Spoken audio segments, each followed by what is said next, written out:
This is the host. You mortals sure do love your seasons, don't you? Your spring, your summer, fall, your winter. Well, guess what? This ain't one of them. This is something special, something extra, something for me. You see, I'm a god.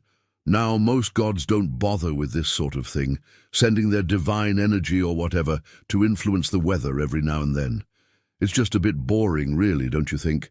Not nearly enough pizzazz, not nearly enough panache. Oh, sure, people pray to us to get a little more sunshine or send the snow away.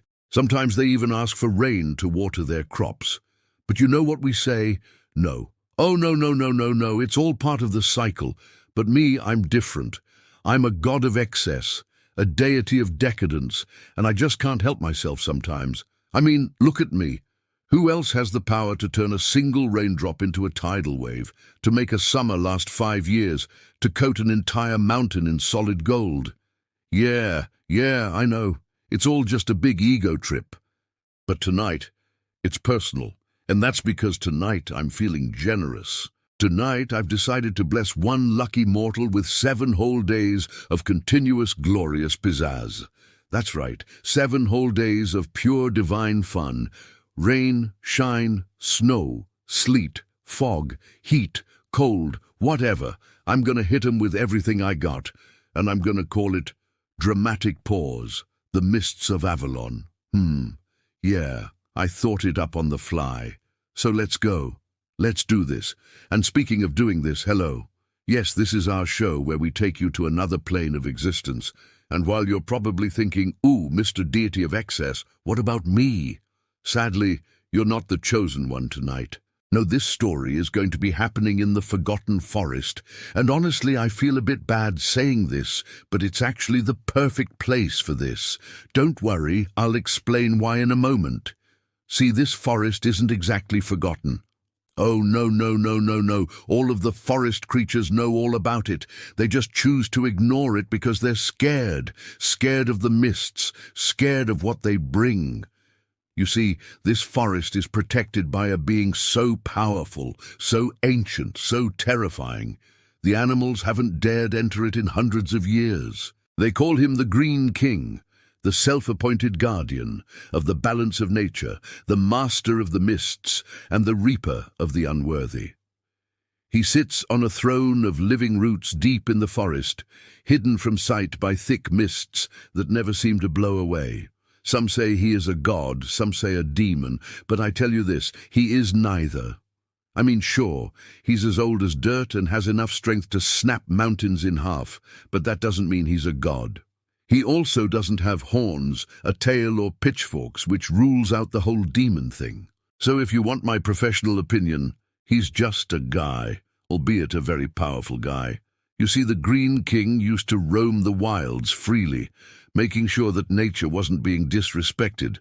But after hundreds of years, well, it started to get a bit boring. Humans started to become the dominant species, and well, he's pretty much just been chilling ever since. Until now, because if there's one thing he hates more than humans trampling all over his precious forest, it's change. Oh boy, you don't say. Now, I could try to describe what he looks like, but honestly, you'd just have to see it. The mists rolled heavy through the ancient forest, curling around roots that twisted like serpents across the damp earth. Somewhere deep within that labyrinth of gnarled trees and moss-laden stones, there stood a being whose name had been lost to humankind long before memory had teeth to bite into history. The animals called him the Green King, the guardian of all living things that drew breath beneath the canopy. He sat upon a throne of living stone and root, his body formed of bark, vine, and the ancient strength of oak. His face was stern, carved by centuries of patience, wisdom, and sorrow. Where a crown might have rested, branches spiraled outward from his skull, tipped with fresh green leaves, as if life itself grew directly from his thoughts. In his massive hand he gripped a scythe, not forged of steel, but grown of blackened wood and bone, its blade, serrated and cruel, made to harvest more than mere grain. Around him, the deer moved without fear. Their delicate hooves made no sound as they walked over the mossy ground. They were drawn to him, as moths to a flame, for they knew he was no predator but their shepherd, the keeper of balance between predator and prey. The great stags lowered their heads in reverence, and the does nuzzled close to his roots, as if to taste the eternal calm of his presence. The Green King watched them with eyes like hollowed emeralds, glowing faintly in the fog.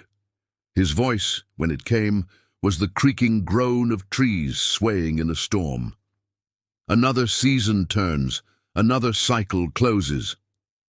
The deer flicked their ears as though in answer, and the Green King leaned upon his scythe, letting the weight of centuries anchor him deeper into the soil.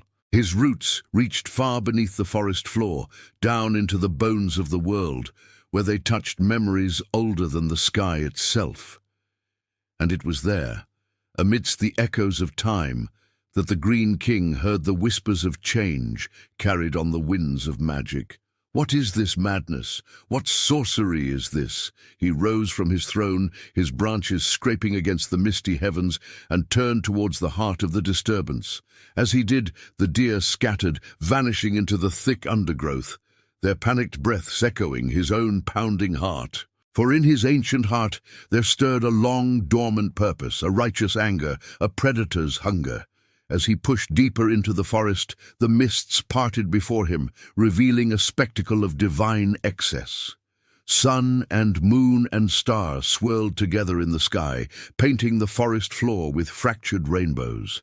Vines and brambles grew thick as pythons, reaching skyward with grasping tendrils, and from the center of it all, a single golden flower bloomed, its petals shimmering with impossible hues. It was beautiful, captivating, and utterly abhorrent. For that flower was not of this world. It was a void bloom, a beacon of death and decay, heralding the maelstrom to come. And standing beside it, basking in the otherworldly glow, was a figure unlike any the Green King had seen in centuries. Tall and slender, with skin like alabaster and hair like spun moonlight, she radiated a chilling beauty, a perfection that was utterly alien. Her eyes, pools of liquid starlight, held the Green King's gaze and sent a shiver down his ancient spine. He felt the urge to kneel before her, to bow his head and submit to her otherworldly grace. But something, some primal instinct, held him fast. "Who are you?" His voice boomed, echoing with the weight of ages. She turned, and in that movement the Green King saw not a goddess, not a demon, but a girl no older than he was tall, with a playful smile and eyes that twinkled with mirth. "Why, I'm just a lowly messenger," she said, her voice like the chime of silver bells. "Come to deliver a message to you from the Queen of the Fae. She bids you welcome to the grand festival of endless night. Come, dance with us beneath the void bloom and revel in the eternal mists." And with that, she reached out a hand, beckoning the Green King to join her. In truth, he wanted to. After centuries of solitude, the offer of companionship was like a siren song. But the Green King resisted, anchoring himself to the ancient roots that bound him to this place.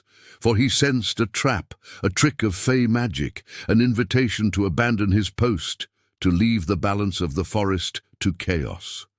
"Thank you for your kind invitation," he rumbled, "but I cannot leave my duty. It is written in the song of the turning seasons that I am to guard the balance of this forest, to protect the creatures within. That is my purpose, and I will not forsake it." The girl pouted, feigning disappointment. "Oh, how terribly dull. Very well, then perhaps you'd like to watch?" And with that, she stepped back, allowing the Green King a better view of the spectacle she had brought. As the void bloom burst open, tendrils of otherworldly mist snaked outwards, coiling around trees, seeping into the soil, smothering the life that stirred beneath the forest floor. And then the mists began to rise, billowing upwards, carrying with them the sweet scent of decay and the chilling hush of oblivion. The Green King watched, horror dawning in his emerald eyes. He felt the ancient rhythms of the forest falter, the delicate balance he had so carefully maintained begin to tip. The girl in white laughed, a sound like shattering glass that echoed through the silent woods. "Don't you see, dear Green King? You are needed elsewhere. This forest is dying. It needs you, so come, join us in the dance of endless night, revel in the oblivion. I promise it will be so much fun." And with that, she vanished, leaving the Green King alone amidst the encroaching mists. He roared his frustration into the dying forest, a sound that shook the very foundations of the world. And in that roar, the Green King found his purpose. Yes, this forest needed him, but he would not abandon it to darkness. No matter the cost, no matter the sacrifice. I'm sorry, what was that? Oh, you want me to stop? Sorry. Just a little longer. I just got to finish this. With a mighty surge of power, the Green King unleashed the full force of his being, anchoring himself deeper into the earth, drawing strength from the dying forest. The mists recoiled from him, hissing and spitting, but they returned, pressing inward, seeking to snuff out the last embers of life, and so the battle began. The Green King fought with the strength of ages, his roots binding the trees as they fell, his branches whipping away,